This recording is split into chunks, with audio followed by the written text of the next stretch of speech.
Hi guys, tuloy pa rin yung ating discussion on quotient rule. No? In this video ay magsasolve ulit tayo ng isang example. No? So the instruction is to differentiate h of x equals x squared plus 8x plus 11 over 3x minus 4. So pag sinabi natin differentiate, actually it's the same as find the derivative. No? So yan yung ating, hindi ka ito masyadong ginagamit. No? But if you see this, no, yung word na differentiate, meaning you find the derivative of the function. No? So, using the quotient rule na pinag-aralan natin, if you have two functions na f of x over g of x, no? One function by the way, na which can be quotient of two functions, like f of x over g of x. In this case, pwede mo kasi pag-iwalayin yan. This is one function, no? But you can treat the numerator and the denominator as separate functions or separate expressions. Then you use the quotient rule. No? So, sabi sa quotient rule, we have dh over dx. No?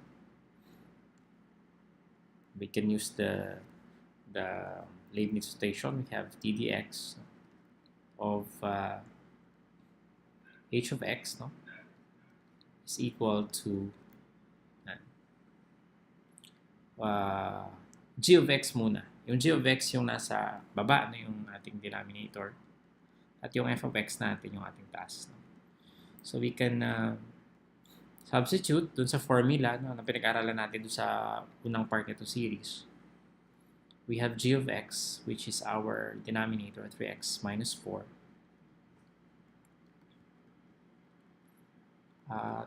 Times the derivative. No? So pag derivative, you can put prime or you can use the dx notation. Derivative of f of x, no? Which is, in this case, x squared plus 8x plus 11. And then we have minus yung f of x, which is this one, x squared plus 8x plus 11 times the derivative of, siksik natin dito, 3x minus 4. Okay? All over g of x quantity squared. So this is 3x minus 4 quantity squared. So this is yung ddx of h of x, pwede nating paiksiin yan, yung the name of the function. Tinuro ko sa inyo to before, no, kung napanood nyo yung isang video natin on using the notation. So, kung gusto nyo i-shortcut, pwede siyang dh over dx squared, the name of the function, which is h. Tatabi nyo siya dun sa d, sa taas. No? So, magiging dh over dx siya. Baba natin siguro ng konti. So, dh over dx is equal to, from here, ano na lang to, algebra na lang to actually. So 3x minus 4 times the derivative of x squared plus 8x plus 11. So ang derivative ng x squared, ano? Ibababa natin yan, magiging 2x. Tapos babawasan natin yung exponent ng isa. Magiging 2x to the first power, which is simply 2x. And then this one, magiging plus 8, no? Yung derivative of x is 1 times 8 is 8 plus the derivative of 11 is 0. So, pwede na natin huwag isama kasi 0 siya, plus 0. So, we'll stick with 2x plus 8. And then we have minus, no? We have x squared plus 8x plus 11 times the derivative of 3x minus 4, which is just 3, no? Derivative of x is 1 times 3 minus the derivative of 4. Derivative of a constant is 0. So, siguro pwede nating ilagay ito dito sa harap. Pwede na nating ilagay ito dito, no, para mas madaling tignan pag nag-distribute tayo using distributive property. So, 3. So, pwede naman ito nandito siya o nandito kasi this is multiplication and sa multiplication naman, it doesn't matter. The order doesn't matter. So, commutative siya. Multiplication is commutative. So, pwedeng nandito yung 3, pwedeng nandoon. No? Basta nakuha na natin yung derivative. Ang wag yung pagbabalik na rin yung derivative. No? Kasi yun ang magkakaproblema. Magkakamali kayo. So, over 3x minus 4 squared. So, from here, we have a multiplication of binomial. No? So, this is 3x times 2x. This is 6x squared. No? And then we have a plus 3x times 8. That's 24x.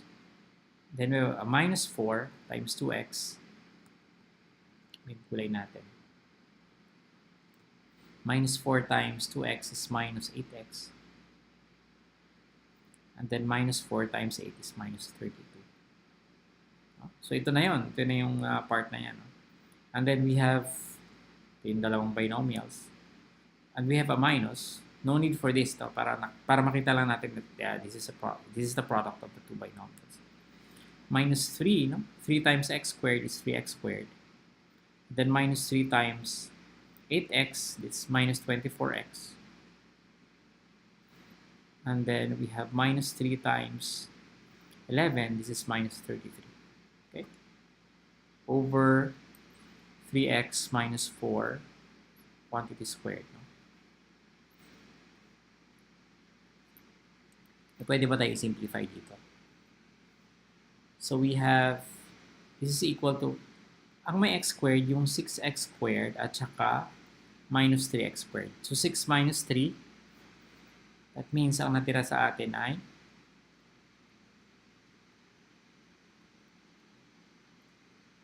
yung may x squared, pwede nating tignan muna yan. Minus 6x squared tsaka 6x squared tsaka minus 3x squared. So 6 minus 3, that's 3. We are left with 3x squared. And then, tignan natin yung mga may x. Meron tayong 24x, meron tayong 8x, tsaka meron tayong minus 24x. No? So, meaning, this 24 cancels out with this minus 24. No? Kasi minus 24x minus 24x, so 0 na yan. Which means, ang natira sa atin ay ang minus 8x. So, this is minus 8x. Tapos, meron tayong, pinaka-last, we have a minus 32 here. And we also have a minus 33. No? So, ilan yun? Minus 65. Minus 65 over 3x minus 4 quantity squared. So, this is our dh over dx. Ito na yung ating derivative, no? The derivative of h of x. Ito yung ating sagot, no? And kung mapapansin nyo, madalas hindi natin sinisimplify yung nasa ibaba unless na meron kayo ika-cancel. So, most of the time, pag nag-compute kayo ng derivative, hindi na natin sinisimplify yung nandito. Okay, so sana ay may natutunan tayo sa ating maiksing tutorial on quotient rule, no? Gusto ko kayong invite sa ating YouTube channel. Mag-subscribe kayo, no? Kasi marami tayong i-upload soon. No? Halos everyday naman nag-upload tayo. At syempre, meron tayong mga na-upload na pwede nyo explore. No? We have more than 900 videos already, no? As of this recording. And syempre, meron na tayong Facebook page. And yung ating website, nandiyan yung mga list ng ating mga videos. So, bisitahin yan kasi mas makikita nyo dito yung pagkakasunod-sunod, no? Yung mga tutorials pag may hirapan natin sa YouTube. Okay, so if you like this video, just click the thumbs up button. No? I'll see you in the next tutorial.